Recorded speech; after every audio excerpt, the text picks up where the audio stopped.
Hello, my name is Tabs, and welcome to episode 61 of the Grove Podcast. I hope you're all doing very well wherever you're listening from. And joining me today, as of late, is Ian. Ian, 13 days to go to the big day. How are you doing? Are you ready? Thanks, Tab. Yeah, I'm good. I don't know if I'm ready. Ready's a big, big word. I mean, who's ready nowadays? Nobody knows. I think so, yeah. I'm just waiting for work to finish. So we're not all as lucky as you finishing on the 10th of December and having 7 months off or something like that. But yeah, I'm good. Thanks. How are you?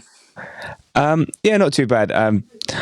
Yeah, I've just been doing Christmas admin, house admin, but I've also been suffering from terrible toothache, which is just the worst. So I had to have 2 fillings yesterday. So my mouth was violated yesterday, but a dentist in a proper dentist way. But and yeah, I don't know. There's a problem there, and it sort of comes and goes. So when it goes, it's great, but when it comes, geez, if you've had toothache or whatever, it is just the worst, and you can't do anything. And like for like 20 minutes, half an hour, you're just incapacitated. So hopefully it doesn't strike. Otherwise, I'll be going. Well, some might want me to go very quiet for 30 minutes for some, but and it'll be just down to you, Ian. So, but yeah, other than that, all good. Yeah, the day's just gone very quickly. I was going to walk the dog, as my wife reminded me. Yeah, that didn't happen. I was going to do some exercise. That didn't happen. So don't know what's happened. I'm still trying to get over you just saying your mouth was violated. Yeah. Say no more. We'll say no more. Yes, let's swiftly move on. Okay, so look, so tonight, today, whenever you're listening, part 1, we're going to be going over last night's very pleasing and enjoyable 3-0 win versus Monaco in the Champions League. And then in part 2, we'll have a look ahead to Saturday's clash at home versus Everton. So as always, as we do with the post-match reviews, Ian, what was your highlight and lowlight from the game? My highlight was the first goal, but not because just because of the goal and it put us 1-0 up. It was just who was involved. We had MLS just stepping in and playing an unbelievable role for us last night. But his ball into Jesus, who I was so happy to get an assist, to get some stats on the board finally. Just the weight of pass from MLS into Jesus, who played a lovely ball with his bad foot, by the way, across the box for Saka to score. So not just the goal itself, but just who was involved. That was my highlight. My low light was the Jesus first miss. I mean, I was just so desperate for him to score. We all know that he works on and lives on confidence, and I was just praying when he was clean through. Not even for Arsenal, it was just for him. Please score, and then he missed. So it was a low light, and again, not because he missed, but not for us and for Arsenal, just for him. But that was my low light.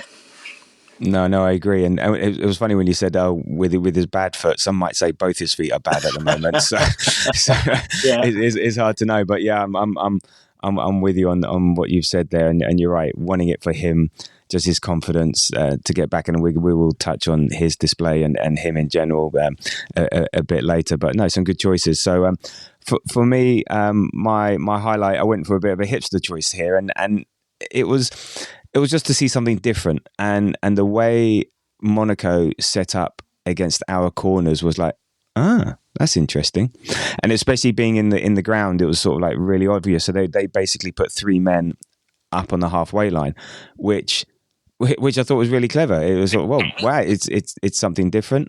It basically meant the penalty area and the 6-yard box was less congested, which made it easier for the goalkeeper to claim the ball if it's there, or for defenders to defend.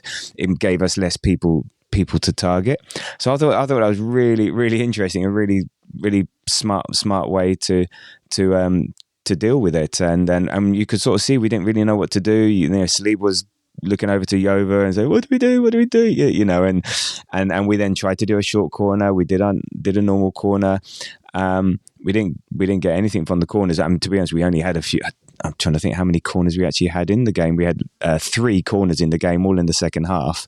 And all of them pretty much. I think one was claimed by the keeper. The other 2, I think, was short and really came to nothing. So I thought that was really, really, really, really clever way to deal with it. And let's see what happens in the Premier League if any other managers or teams sort of take notice of that. But also, I would suggest that Jova's already got about 40 different plans already for when, depending on how many people stay up the pitch and how far they are from the area and all the rest of it. So I think we'll have it covered. But it was really, I thought that was me as a highlight, as it was just something different that you don't normally see. My low light was the angriest man on earth sitting behind me. Many of you may listen to the Arscast pod, obviously after listening to us, and he has a character at the end of the show sometimes called the angriest man on earth, and this guy was just exactly like that, even sounded identical. And from minute one he was on Jesus and Martinelli's case from the whistle throughout, and they could do nothing right in his eyes, doesn't matter what they did, and no one else got as much hate, even when Odegaard missed that one nothing. And when Odegaard did miss that one-on-one, I turned around to him and said, so I guess that was Jesus' fault, was it? So just like, I don't understand why people just get so angry at players, be frustrated, be annoyed, but this is like real anger. And it's sort of like, okay, yeah. So, and it's quite off-putting actually. You're sort of listening, just always, oh, Jesus, but so... I'm hoping it's someone on the ticket exchange and not a season ticket holder. Sorry, Ian. No, I was just going to say, you're 100% right. There is nothing worse than having somebody near you who's just a doom merchant, and you have to listen to them throughout the whole game. It's actually not fair to have to listen. I know everybody has the right to their own opinion, but like, come on, man, you've paid money to come and watch the game. Support the lads, and don't be an idiot. Yeah. No, I get it. I was like a bit also the Man United game. There was another one. At half time it was 0-0. I said to the person next to me, are we losing? Because it just really sounds like it. So yeah, I don't know. It is what it is, and I just hope it was a ticket exchange person. And on Jova and the corners, your highlights, you just know that at some point Arsenal are going to release a montage of Jova, coming to grips and overcoming this this new tactic, and it'll be released on the socials. Absolutely. Have you seen, actually, he's now got his own mural on the North Banksy murals by the tunnel, which I thought very good. That's he deserves it. Yeah, absolutely. And for listeners new to us, we interviewed North Banksy himself a few months back, part of the Arsenal community pod. So go and look at the back catalogue to have a listen. It was really interesting to find out about him and his work and what he's all about and his love for Arsenal. But so cheeky little plug there. Anyway, so enough of that now. So if we move on to the lineup, I think the angst for the 2 days leading into the game, or the day and a half, was the fact that there was no Timber or Big G in training, or at least for the first 15 minutes of the open training, as they do for Champions League matches. So everyone was like, oh crumbs, who's going to play in the defence?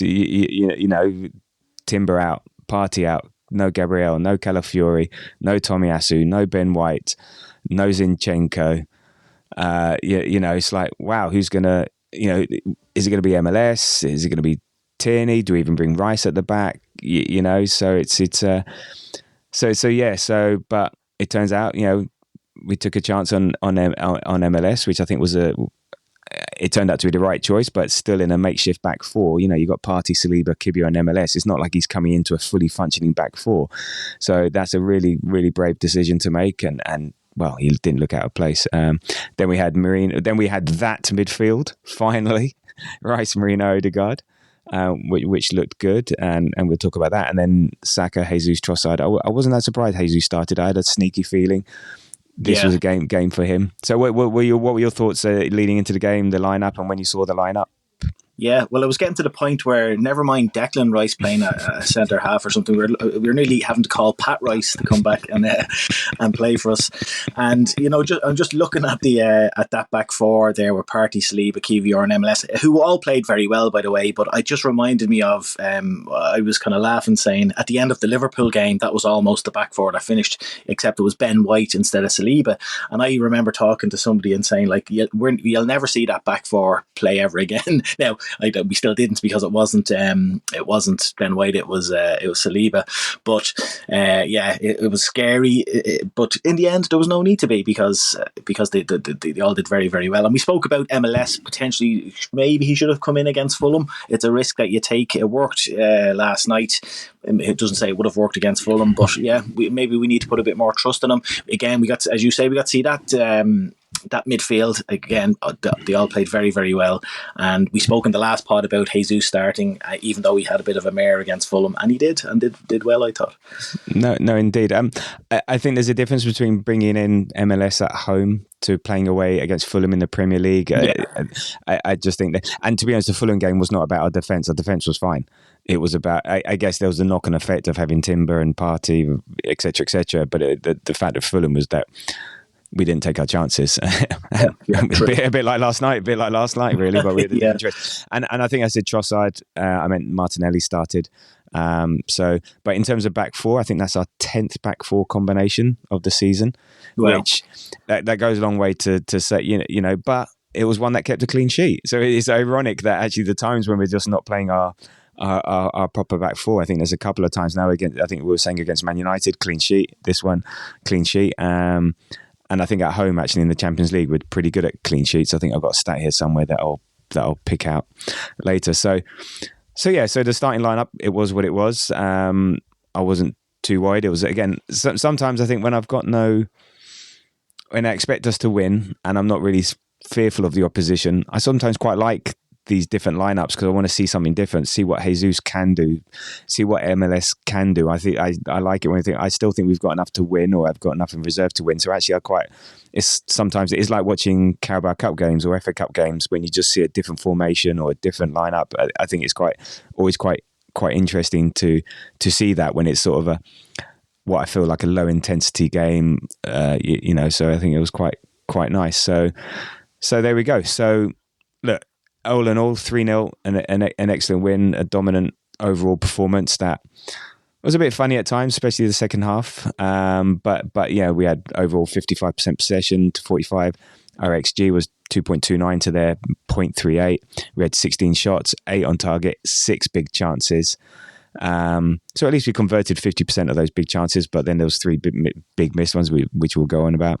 And yeah, so look, Mick Arteta said about the win. I won't do the accent. No, do. No, it's fine.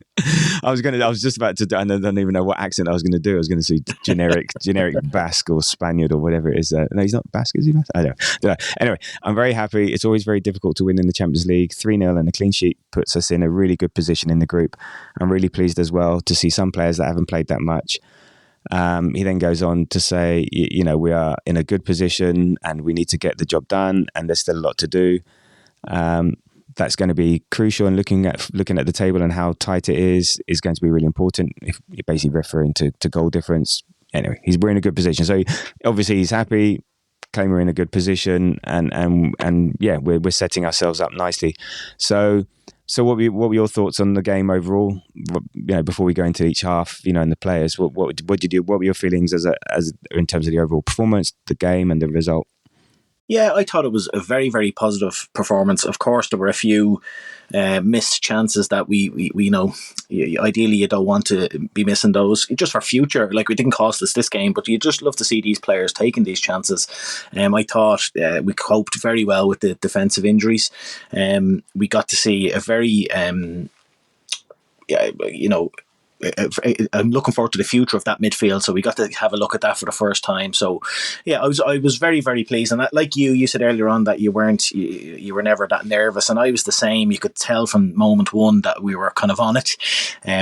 So yeah, overall delighted with the performance and very happy with the results. Would have been nice to get a few more goals because, as Arteta says there, it could come down to goal difference. I think, to be fair, points wise, we're looking good to finish in the top 8. They say we only need to get 15 points to kind of be almost guaranteed to be in the top 8, and so we only need 2 more points from 2 games. So we should, and we've Shakhtar at home in the next one. So at home, so we should be okay. But yeah, delighted with the performance. Dynamo Zagreb in the next game. Sorry. No, it's all good. But yeah, no. In terms of where we are, we're like third third in the table on 13 points. I think plus 21. No, is that no? Sorry, plus 9 goal difference. Sorry, it's just the formatting on my sheet here. So no, we're in a good position. You're right. Goal difference is going to play. Got Bayer Leverkusen on the same points. They're on 7 goal difference. Aston Villa on the same points, 6. Inter on 6. Brest on 4 goal difference, and Lille on 3. So you got, was it 1, 2, 3, 4, 5, 6 teams all on 13 points. So you're right. The goal difference it does seem to be, because it's such a short league and short amount of games and stuff like that. Their goal difference will come into it, because you'll have a lot of teams on things. So I think you're right. I think 16 definitely gets you through. 15 should be enough. We got Zagreb, so that should be an opportunity to get some more goals. I mean, it does come in between. We've got Aston Villa at home, then Wolves away, then we got Girona away, then we got Man City at home. So, a tough game against Villa, and then 4 easy games there afterwards. So we should we should do the business, and it'd be nice to then be able to go into the Girona game and have a bit of a free hit. I don't know how much difference it makes finishing top 8.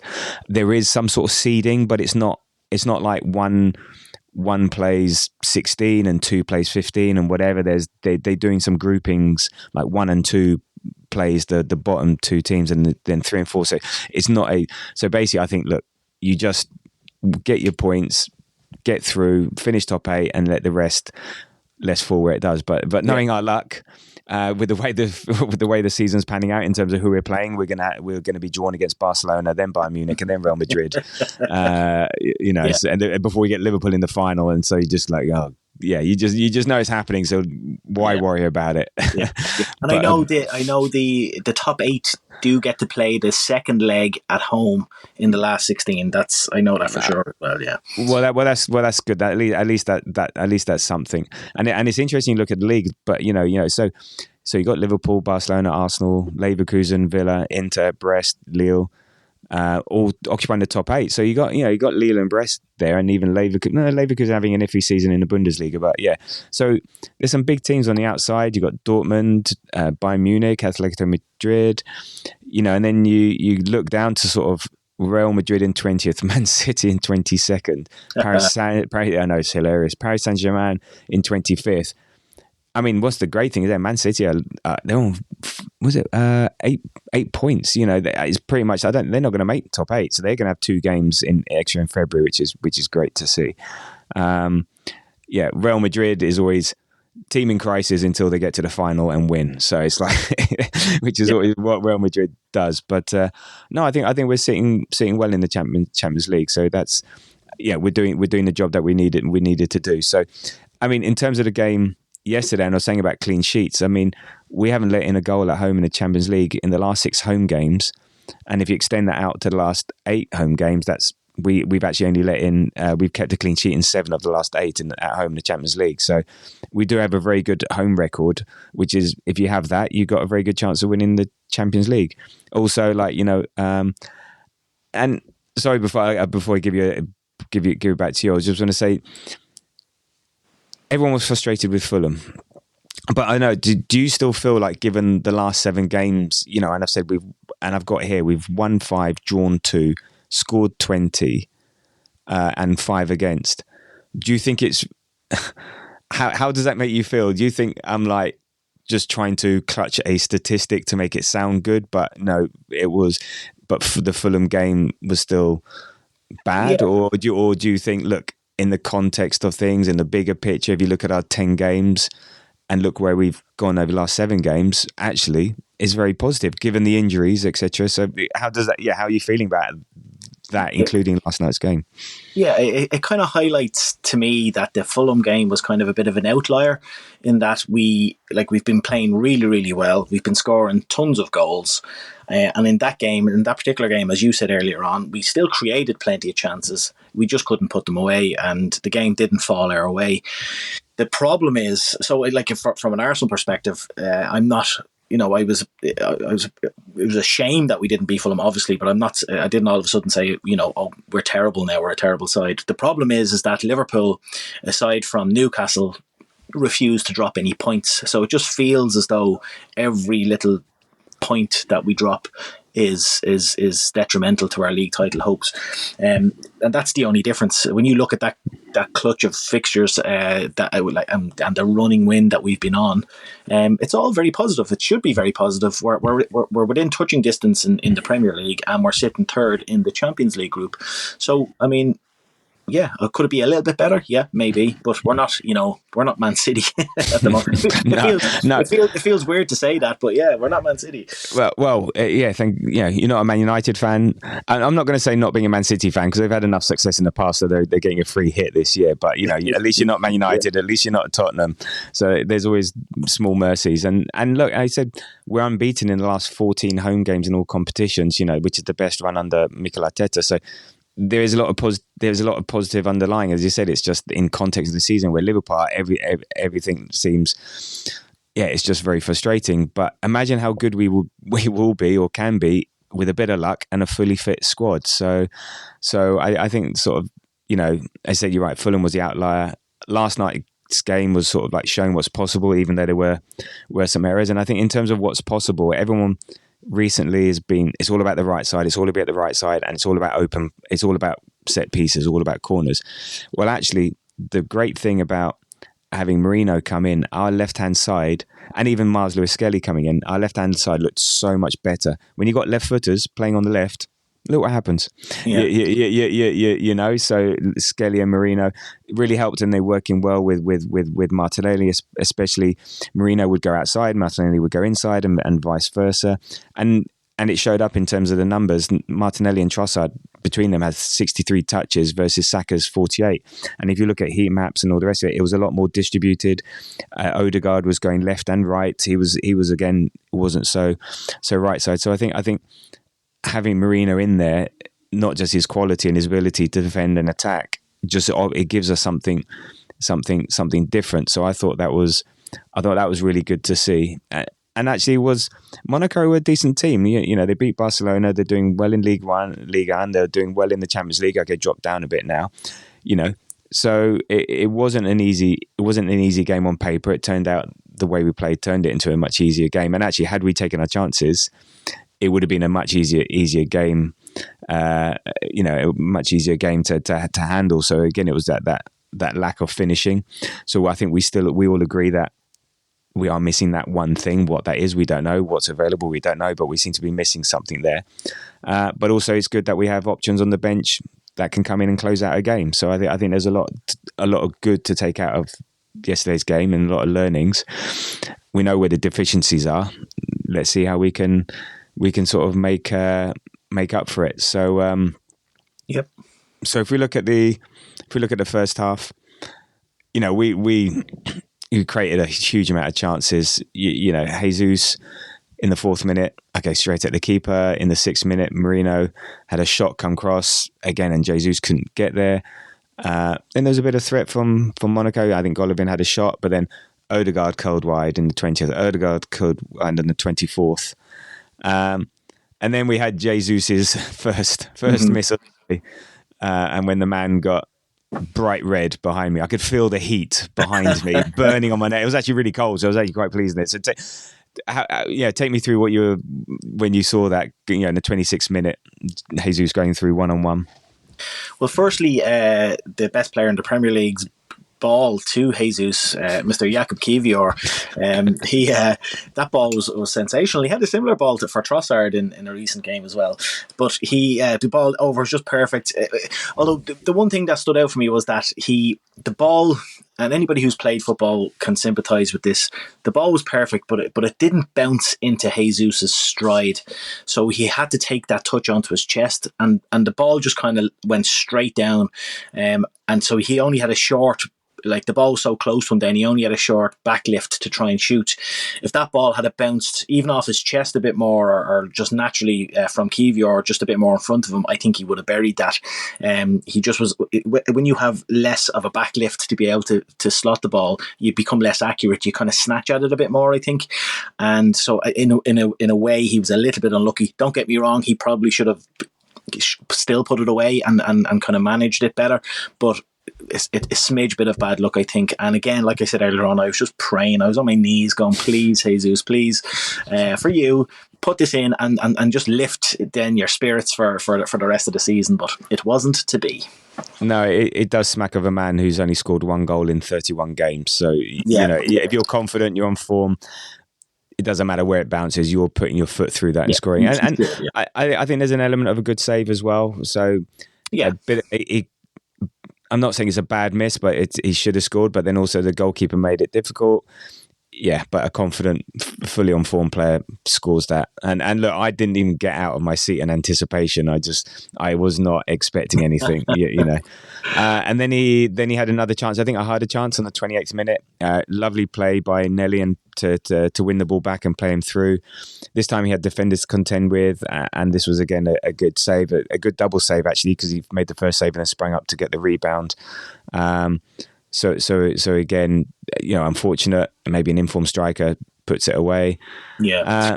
For that one, I noticed. I watched it back a few times because the ball actually the defender for the second chance, the defender did very well, because if you watch it closely, when Jesus shoots, the ball hits off the studs of the defender, and that makes the ball hit the ground and bounce up for the goalkeeper, who made a brilliant save in my view. Had the defender not got that touch, the ball would have been lower and probably gone through his legs, or would have been beside his feet. Now, I'm not saying he wouldn't have saved it. He probably would have, but it got a little clip off the defender's boot. It's very slight, but it actually makes it go up to the hand height of the keeper. Still a great save, but I just noticed that. Yeah, if it's not going for you, it's not going for you. It's like Arsenal this season. It's not going for you. It doesn't. Those things don't happen, or you don't let them happen. So but then our star boy who I didn't want to get this one too early because I don't know, but our star boy is really turning into a star man, to be honest. And he's Mr. Reliable. He's our very own, Mo Salah. He's the numbers are coming along, and he puts us up 1-0. And this is when the MLS show really kicked into action. So he did, I think there was a load of passes beforehand, and then he got the ball played across to him, I think by Odegaard. And he was surrounded by 1 or 2 players, and he managed to keep possession, turn, lovely ball to feed Jesus down the left-hand channel, and a superb cross with one of his bad feet across to Saka, who I would say tap in. He's still got to be there and hit it hard enough so the goalkeeper can get it. And I think that was a great team goal. Just the fact that MLS did what he did. Great run by Jesus, keeping up by Saka. Yeah, so that was lovely to see. That was lovely to see, and it was really nice to see. And actually, my other highlight of the match would have been the reaction of the players. Everyone ignored Saka initially, and they all ran up to MLS and said, especially Saliba. Saliba loves to celebrate. He was pointing at MLS, and it was so nice to see, because I don't know. Again, you might not see it on the cameras because everyone focused on Saka, but when you're there at the stadium, loads of people running to MLS, and that was lovely to see, because they appreciate the pre-assist. And MLS said on the contribution, I want to play into my strengths, which is getting past players and being composed on the ball. I got away from my man well, and then saw Gabby. We work on it in training, and him peeling off and playing in between the lines, and then Bukayo reading it for a team goal. It was good. And that shows his midfield credentials. So we got to remember, he's a midfielder being turned into a left back. So let's not forget that. It's not like, and he's 18. He's learning his trade still. He's the new Thomas Partey. It's a good midfielder being put back in as a fullback. I've got a feeling he'll offer more attacking threat than Partey, I think his ability to hold on to ball, turn, keep players off. I think that was superb. So and then another 1-on-1. Odegaard. This time I did get off my seat because I was expecting more. Odegaard won the ball in the middle of the park, went clear through, and then again, I think do better. I think he's got such a good left foot. You've got to really curl that into the near post around the keeper rather than sort of drag it across, and he just dragged it across. Maybe I think this one smacked of confidence rather than quality. I think I was expecting better. I think the goalkeeper did well to stand up tall and made it harder. And then another chance at the end, 42nd for Martinelli. Again, Odegaard sets him up. Martinelli curls it, he puts it wide. Again, should be doing better. It was flagged for offside, but I think it would have been I don't know, it would have been given by VAR. Yeah, definitely. So, I think he was onside there. Yeah. Yeah. So look, a really dominant, really good performance, creating chances, not a set piece in sight. Not that there's a problem with those, but just for the people who keep moaning about it. So, and I'm not talking about Arsenal fans, and just talking about anyone else. And if you're not an Arsenal fan listening to this, I question what you're doing with your time. So that was so good. So I think we felt good. Felt like it could have been more, should have been more. But at least we were creating chances. And I mean, Jesus got quiet in the second half. So what did you actually feel about Jesus' performance? How did that, compared to Fulham, couldn't have been much worse. And I was just thinking, it's not the right time of year. Has Jesus risen? But is Jesus born again? I think that's more appropriate for this time of year. Yeah, so what do you think? I thought, because some people were giving him pelters, and I understand why. Look, the two missed chances weren't great, but I thought he played well. As you say, the bar was quite low after the Fulham game and his recent performances, so he couldn't have done much worse. But I just thought, like, when you take, it's all for players like Jesus, it's all about involvement and either creating chances or being there to even be in a position to take chances. Yes, he missed the two. Like the next game, he might score those 2 goals, but the problem was when he was playing against Fulham and in other games, like he was just non-existent. He wasn't in those positions, and it wasn't happening for him. And I was encouraged by it. I think he needs to just build himself up, and that assist, I think, will spur him on. I'm not saying he's going to finish the league as top scorer or anything like that, but I think you just never know where like a little assist like that might help him. It wasn't too long ago where Martinelli hadn't contributed anything in terms of goals or assists, and then all of a sudden he gets an assist, and then he scored a few goals after it. So look, again, he wasn't a world beater, Jesus, but I was encouraged by what I saw last night. You're on mute, Tabs. No, thank you. At least he didn't wait for 4 minutes this time. So there we go. So this was the most Jesus of performances. He was lively, he was involved, he was pressing, busy, assisting, but also missing chances. And he's never been a clinical finisher. He can score and he can score great goals, but he's never been Mr. Consistent in front of goal. And so he basically, it was the all-round performance apart from getting the goal. So I was really pleased. There's light at the end of the tunnel. I think this is the sort of player we want. This is the sort of player that can give Havertz a rest, give Havertz a break, contribute, which he did. So this is what we want to see. I mean, I'm not saying we get rid of him at the end of the season. I'm more than happy to do that. But if we can have this sort of player gain confidence, get more involved in like this, etc., then for the rest of the season, then we have a player that's gonna help out. And so on, but it'll be typical of Arsenal that he starts to get a slight bit of form just before the January window, and then come February the 1st, just turns to shit again. It's the reverse. It'll be wine into water, won't it? So he'll become the top scorer in France or something in the last few months of the season. Exactly. So who knows? But anyway, look, I'd rather we have this than have to suffer what we saw against Fulham. So let's see. So, but then the second half. Now, before we get onto some of the sort of stats of the second half, whatever, but there was a couple of things in the first half with Martinelli that, were you surprised that Martinelli came out in the second half and wasn't subbed, considering there was the potential that he could have got 2 yellow cards in the first half? He got 1, was close to getting well, I say close. In the crowd, we were a bit like, oof, in the Premiership. But they weren't necessarily yellow card offences, but maybe by accumulation.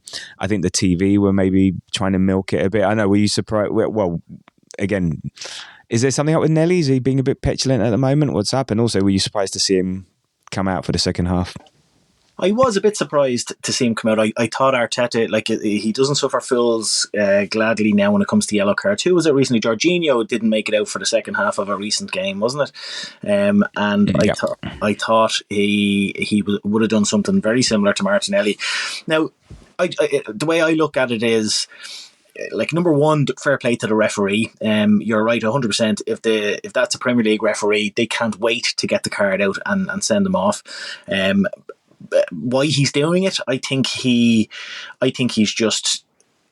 not, I was going to say he's desperate to contribute, but it's not happening from hugely in terms of goals and assists in the other at the other end. So maybe he's just trying to make up for it. So there's a bit of frustration, obviously, as well, because he's not scoring or assisting. But maybe he's just trying to make up for it. And look, he's an attacker. These were attacking tackles. I remember when I played football, I played on the wing as well, and if I went back the other way, I was always giving away free kicks. It's just these guys aren't trained in the art of tackling, and I was surprised he did come out second half, but I don't think I'm not overly worried about it. I don't think it's necessarily petulance, but hopefully. Okay, I think it's more he's trying a bit too hard, and he's showing his frustrations and stuff like that. And if you give the ball away, and then there's always that thing: you give the ball away, you chase back. It can end one or two ways. You either give a foul and it's a yellow card because everyone can see it, and you just go, or it's a great tackle and the crowd cheers for you, and you create a counter attack. But so it's just I was surprised to see him come up because basically his defensive duties were nullified because you just wouldn't be able to make another tackle. Yeah. So I was surprised, but that shows faith in Arteta and say, look, you're a professional footballer, don't get fucking booked. But I think you can trust the referees maybe in the Champions League more than in the Premiership. So look, in the second half, actually the second half was sort of in two halves as well. It was, Monaco made a change, brought on Minamino, and I think that made a change in their formation, which we weren't really too sure what to do. And actually the first 15-20 minutes of the second half, and if you look at the momentum, field tilt, it was very much all Monaco. And we couldn't get a grip of the game. We couldn't get a grip of the hold of the ball, possession. We felt like the away team at times, and it was it was just a sort of a tricky. I don't think they created a few chances. There was one clear-cut one. So what happened? So in the 47th minute, there was a free kick from the right-hand side, and there was a header. Went wide. I think there was a chance in the 63rd minute, but Rare saves easily. And then the 65th minute, that was the big one. Saliba gives the ball away. Now, it looked worse in the stadium when I rewatched it. I can see how it was given away. But Embolo fired wide. He hit it hard and wide, and very narrowly wide. So that was it could have been one of those frustrating games where all dominance, all the chances, and then suddenly you find yourself 1-1.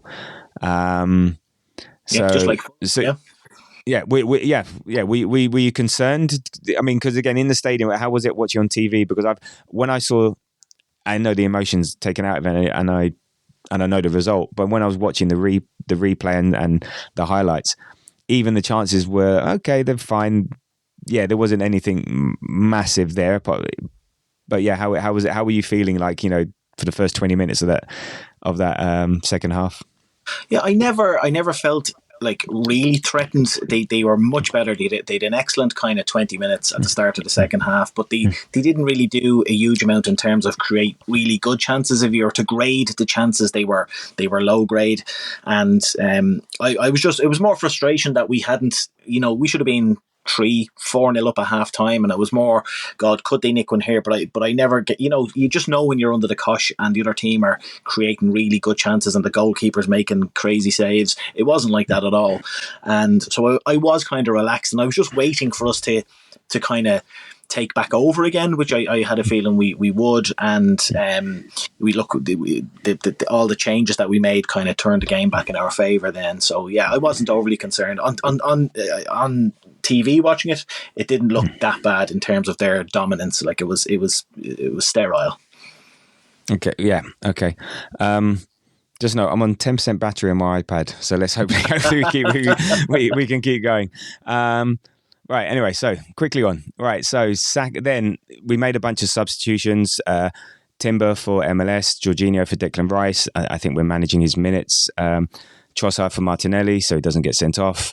That's in 64. And then Havertz for Jesus, because I think Jesus was knackered. And we just need... And actually, those 4 substitutions changed the game back in our favour. And again, if you look at the momentum field tilt, is literally at those moments at about between 60 and 70... It's all Arsenal. I think, it was really good. And then 78th minute, bang, 2-0. Mistake at the back by Monaco. I think Havertz chased down the keeper after they were sort of playing around at the back, and it fell to Saka, who did well to put it in from close range. Actually, it was a tidy finish. It lifting over the keeper wasn't easy because it was close range under pressure. So that was pretty much game over. Again, our star man, did great, and that's now his numbers just keeps growing. He's just nuts. Insane. Yeah, 14 goal involvements in just 14 Champions League appearances. I think 8 goals, 6 assists. And then at the Emirates, it's 7 games, 7 goals, 3 assists. It's incredible, and we're so fortunate to have him. He actually did have a bit of a quiet game, to be honest, but he was there when you needed it, and that's what the top players do. And I think this is part of why we do play him a lot, and why he does play a lot is he's not 100 miles an hour all the time. I think he knows how to manage himself through games, and he's happy to stay on and doesn't want to come off, and he has to be taken off for his own good. But yeah, he's really good at just pacing himself, I think, through games. He knows when to turn it on and knows when not to. He was unbelievable. And then, yeah, he's great. He's just so reliable. He's fantastic. And just very quickly, you mentioned the Ars cast earlier on, and a shout out to Andrew for plucking this one out, and credit to them. There's only 8 players in Arsenal's history who have scored more European goals than Saka, and the guy's 23 years old. That's insane. It's just an unbelievable stat. Go and name them. So yeah, I heard the same myself. Did you? Yeah. No, I won't remember them all. I know Theo Walcott. Oh right, okay. Not with your 10% battery, I won't. No. I think I've got them. I have got them here. I think somewhere. Yeah, I remember some of them. Yeah, here we go. You got Henry on 51, Fabregas on 27, Van Persie 24, Walcott 24, Pires 19, Giroud 18, Sanchez 18, Lundberg 16, Bergkamp 15, Saka 14. So that's some exalted company, that is. Yeah, that's great. That's goal involvements. That is not goals. Goal involvements. So very good. And then the icing on the cake. Now, is it an own goal? Is it Havertz's goal? It's definitely not a hat trick. So Trossard crosses, comes to the back post. Saka does it, has a great hit, and then sort of ricochets either off Havertz, off the defender. There was a bit of a VAR check for offside. I thought it was offside from my seat. But yeah, was it a Havertz goal or an own goal? I think it's Havertz, and I'll tell you why. Basically, if you have a shot on target that goes in off a defender, it's classed as your goal because it was on target. And when that ball flicked off Havertz's ankle, it definitely hit Havertz. Yeah, I've looked at it. Okay, it 100% hit off his ankle. And then now the defender gets a big touch. He basically kicks the ball into the back of the net, but it came off Havertz. It was on target, so I believe he should be given the goal. Very good. Yeah, and why not? And guess what? Apparently, that is another set piece goal, because I think it stemmed from a free kick that Kivior took really quickly in our own half. So I don't know how many passes before the ball goes into the net does it count as a set piece goal, but that might be considered another set piece goal, because it was quick thinking by Kivior to. So there we go. So 3-0, game over, and I was very pleased with that third goal, because my prediction came in, so the second one of the year, and I was thinking, go on, we need another goal, because Ian, you predicted 2-0, I predicted 3-0, and yes, I was very pleased. I was praying for a fourth, because I knew what was coming.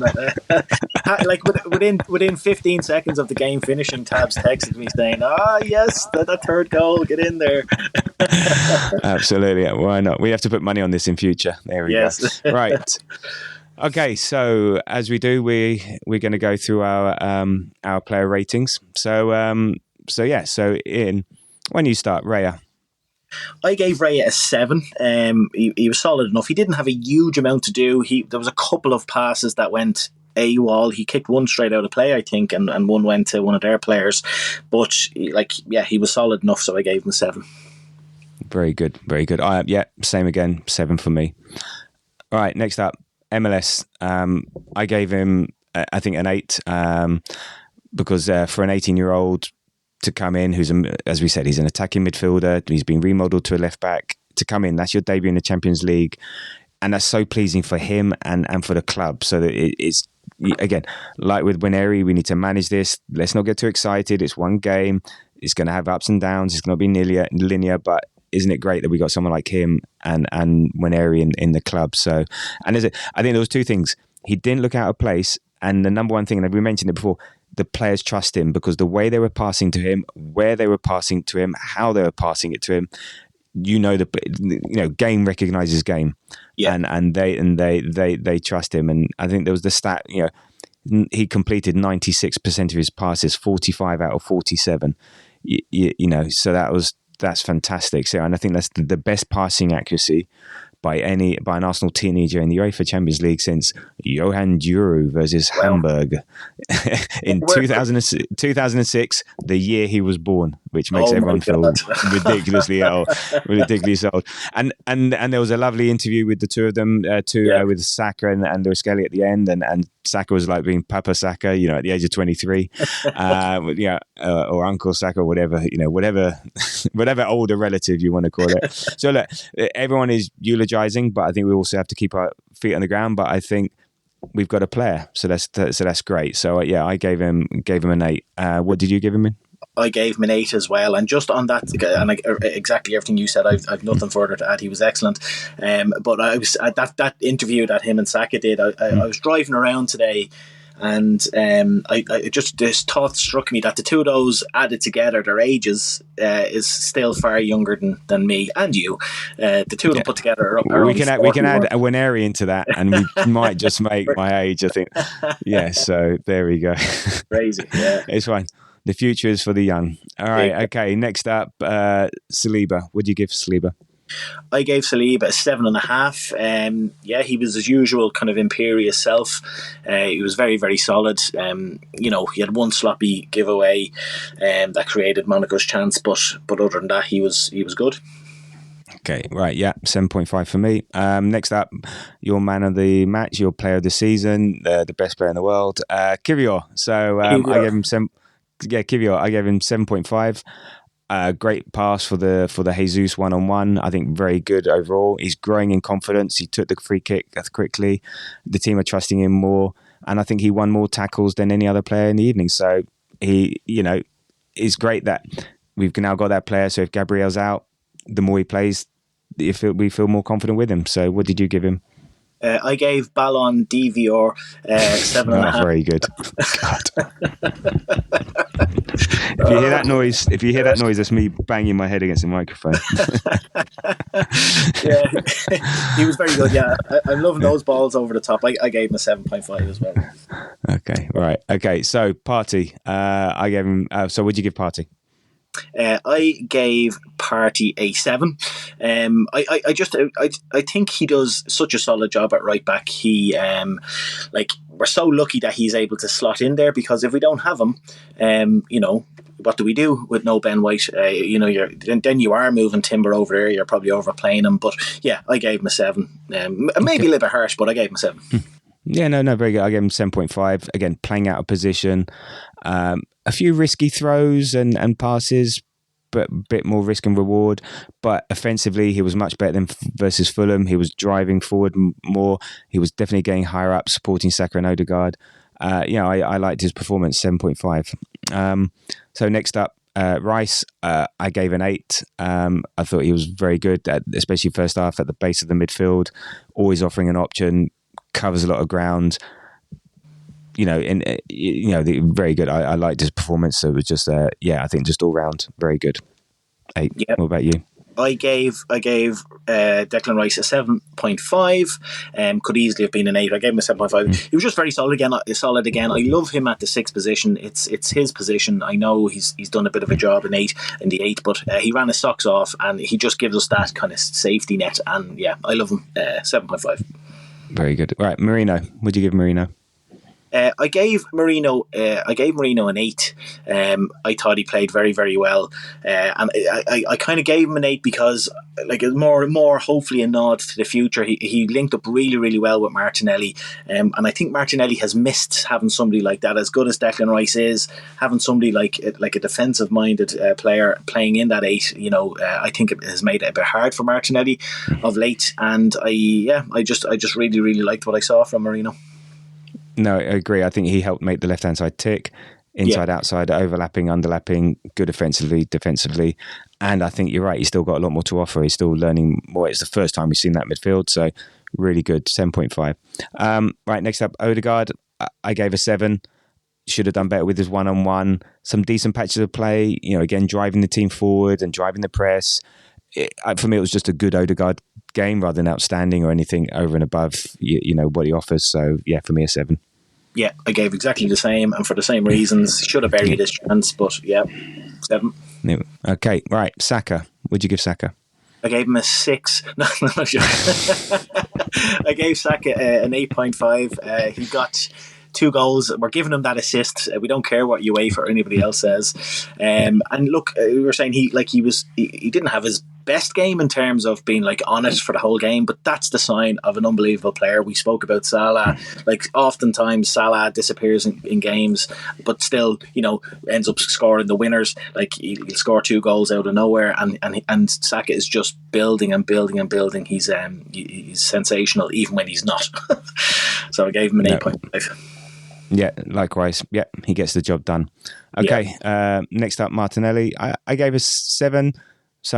Some good attacking play. I think he was offered a threat. Still a bit predictable when he goes one-on-one down the outside, but he had more chance to come inside, which he did better, again, because Marino. So should do better with his chance. Could have got sent off. So yeah, 6.5 to 7. So I just gave him a generous 7 because we won the game. Yeah, nothing further to add. Yeah, I gave him a 7. He nearly could have gotten sent off, but look, yeah, 7. Okay. Jesus, what'd you give Jesus? I gave Jesus a 7.5. I thought he was very lively and energetic. Just it was the performance that we needed. Again, such a shame he didn't get the goal. As you were saying, the most Jesus performances, as busy as he was, he just couldn't put the ball in the net. But I gave him a 7.5. Yeah, no, likewise. I gave 7.5 for all the reasons we've said before. Okay, so we come on to the subs. So Timber, I gave a 7.5. Again, part of the subs that secured back control and gave us the win. It was like, boom, here I am. Now we're going to win. He's such a presence, very direct. Big reason we got back control. So very good, 7.5. What about you? Yeah, exactly the same. He's such a baller, that guy. When he came on, he just made such a big difference. And yeah, 7.5. Okay, next up, Trossard. Trossard, I gave a 7. Again, he was lively enough when he came on. He created a couple of chances. He played a couple of balls kind of across the box instead of playing them through the corridor of uncertainty, which most of the time the ball gets cut out. He was kind of cutting them back, and he found a couple of Arsenal players. So yeah, I gave him a 7. I thought he was good, lively. Yeah, very good. Me too. 7. Jorginho. 7, again, part of the subs that made a difference. Tidy, available, measured, managed the game state very well. 100% passing accuracy. Jorginho does Jorginho. So it does really good and helped. What about you? Yeah, same, 7. Nothing further to add. He's such a good tempo player, and yeah, 7. Okay, and then Havertz, I gave 7.5 just because of his, well, maybe I could have given him, 7.5, so higher than the other subs because of this, helped close down the keeper for the second goal, was involved in the third goal. He provided a presence, he was a target man, some skillful play, provided more physicality there, so a focal point. So really good option to have off the bench. So 7.5 for me.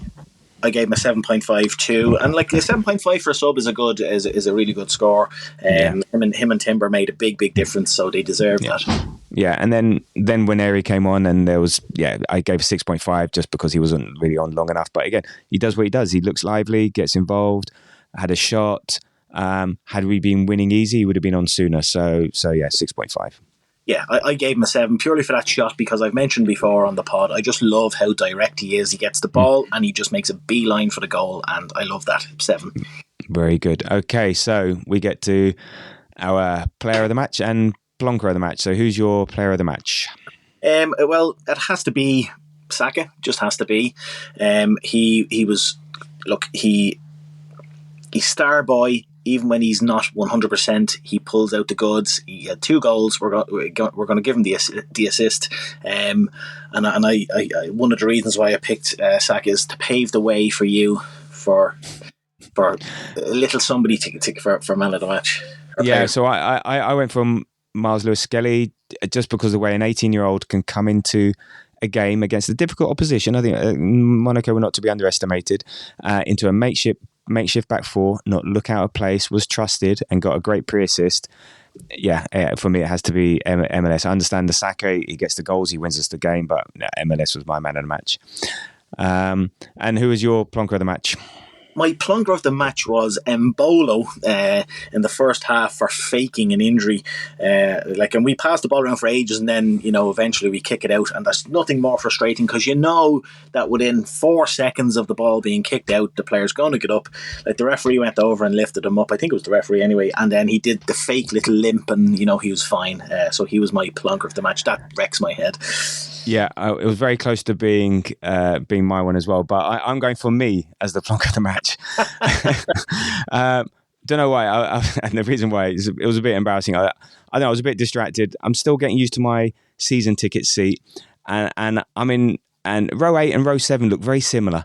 Okay, as far as I'm concerned. So I walk in. I'm like on my phone and whatever. I go in, and then I stand by my seat, waiting for it, and I'm sitting by my seat, and someone goes, "This is my seat, mate." I said, "No, it's not. It's mine. It's my season ticket. No, it's mine. I've been sitting here for years." And he said, "No." So we said, "Get the phone out. It takes for ages. Go and check the seat." I said, "No, this is 506.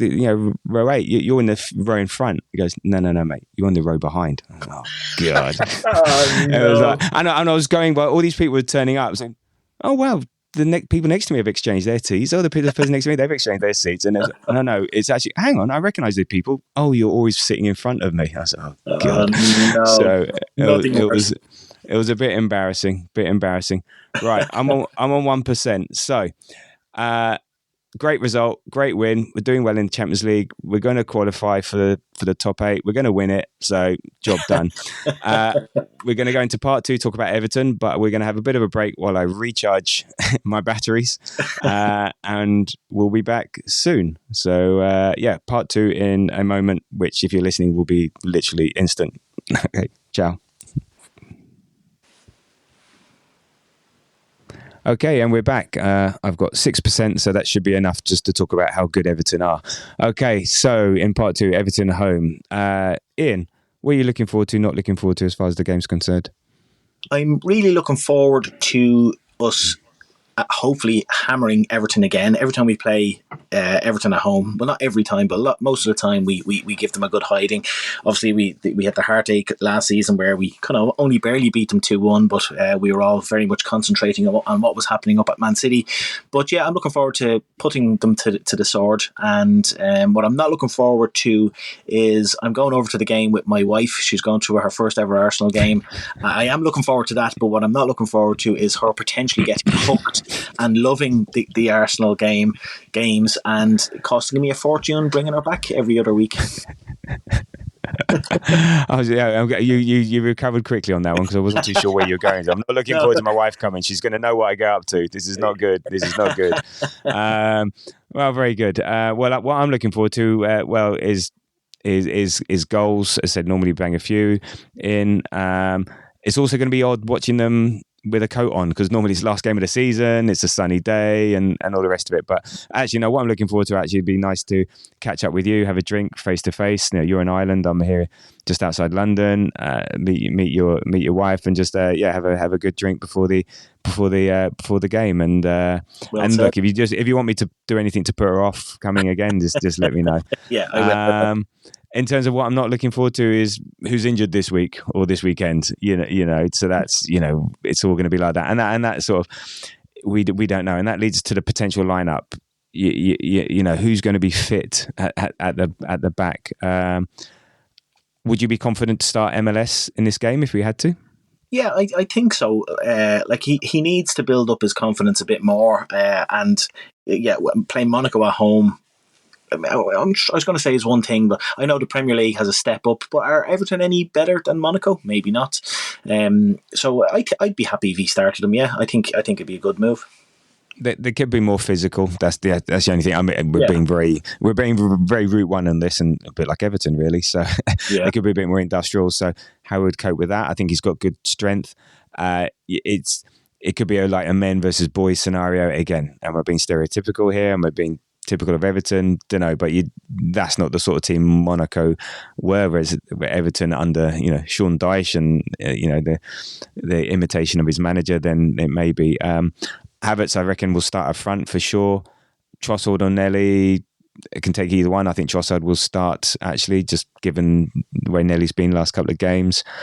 I reckon Partey or Rice will be on the bench, and we'll have Marino, Odegaard, and Rice or Partey, but not both, I don't think. And hopefully Timber plays as well. I think he was rested and stuff like that. So I think last night's team was with Saturday in mind. Saturday is the bigger game, so I think Timber rested. Rice came off early. Partey practically played a big chunk of the match. So yeah, that's the way I see it, and the back four will take care of itself based on whoever's fit. So yeah, in terms of Everton, they've not played for a couple of weeks, so they've had their feet up. Hopefully they've been on the training ground, because they've been practically awful. They've been terrible this year. So they played 14, won 3, drew 5, lost 6, scored 14, goals against 21. So goal difference of 7, -7. They're sitting 14th, 4 points behind West Ham on 18, and just above Leicester City on goal difference. So yeah, just a very typical Everton season. They had a decent result actually on December the 4th, which seems like an age ago, 4-0 against Wolves, but then they're not doing great. But then they lost 4-0 against Man U, drew 0-0 against Brentford, drew 0-0 against West Ham, which you'd consider a decent results, and actually lost to Southampton. Yeah. Wow. So they lost to, okay, come on. All right. So do you feel any threat from Everton? No, I'm just looking at those. They went 4 games in a row without scoring, and then just lashed 4 in against Wolves. And to be fair, Wolves are poor. I'm not overly worried by them. This could be the stereotypical trap game as they talk about. But I just think they're so poor. You kind of get the feeling Everton are floating at the moment, just to get into their new stadium and maybe push on after that. They're in survival mode kind of, and like we should be putting them to the sword. I would take a 1-0 win, but I think we should like kind of beat them good. Yeah, I mean, look, if you're looking at their on FOTMob, top-rated players like Dwight McNeil and Ashley Young and Jordan Pickford. So Jordan Pickford could have a worldie. He can be that sort of keeper, but then he can also throw the ball in the back of the net at the same time. Again, top scorer is Dwight McNeil with 3. Michael Keane, a defender, with 2. Calvert-Lewin's got 2, and Ilman and Ndiaye, I think, with 2. I don't even know. I mean, I've not really watched Everton. And then a top assist, Ashley Young with 3, and Dwight McNeil with 3. So look, these aren't players that should be putting the fear of God into us. These are players this is a team that we should really put to bed, win the game early, and yeah, there'll be something seriously wrong. We're at home Saturday, 3:00, which is lovely. Nice traditional kickoff. It'll be a shock if we don't win comfortably, get the points. You just, again, let's hope everyone's fit and we get ready for Palace midweek in the Carabao Cup quarter final. So yeah, and in terms of how they play, I reckon it'll be a typical Sean Dyche team, but I think they'll set up to be difficult to beat, try and play on the counter, maybe putting Calvert-Lewin up top as a target man, just to hold up the ball and get Dwight McNeil running down the flanks, just to offer something. So they'll be looking for corners, set plays. Yeah, it's what you expect. So get up early, couple of goals. Don't be too confident. 3 goals, put the game to bed, and send Everton back to Euston Station with their tails between their legs. Yeah. So with that in mind, are you predicting 8 or 9-0? I'm going to go double figures. I'm going to go double figures. No. Like when Ashley Young is in two of like in the top kind of three in two of the kind of top rated parameters, your club's in trouble. I'm going to go 3-0. I'm going to go conservative. Like that sounds mad saying that conservative, and you're predicting a 3-0 win, because we have to be professional, as you say. We have to take it seriously. But I'm going to go 3-0. Very good. Right, I'm going to beat you and go 4-0. So I reckon 4-0. Yeah. Jesus hat-trick. Followed by all assisted by Sterling. And a Kiwior penalty. And a Kiwior penalty. Back-heeled. Blindfolded. So there we're going. So not sure that back-heel blindfold would make any difference. But anyway, yeah, so look, I reckon I can't see us letting in a goal. Even with the makeshift back four we've got, I think we're too good. Confidence levels are up. If we play Timber, play Saliba, Kiwior's back up, I think we'd be too good for them. The only vulnerability is if we problems at left back if MLS plays and they try to target him and that. Let's just see how that works. But who knows? But yeah, we should win. So okay, so made it. Still got 3% left. So, but to be honest, there's really not much else to say. So thank you if you made it this far. Thank you for listening. Thank you for your time and everything else. So, and Ian, where can people find you? And I don't mean to give out your home address, just on the social medias. Well, they find me at the Emirates Stadium on Saturday, but yeah, they'll find me on social media at @ArsCannonPicks. Very good. And The Grove, we are on Threads, Blue Sky, The Grove AFC. Next up, we'll do the post-Everton pre-Palace pod over the weekend, probably Sunday sometime. So there we go. So if you're going to the game, enjoy, shout loud and cheer. And if you're watching at home, do the same, but just don't disturb the neighbours. And yes, so until Saturday, Ian, thank you. Yeah, no problem at all. Looking forward to seeing you, my good man. It's been a long time. So yeah, we'll talk to you on Saturday. Indeed. And thank you very much. And until the next time, come on you Gunners.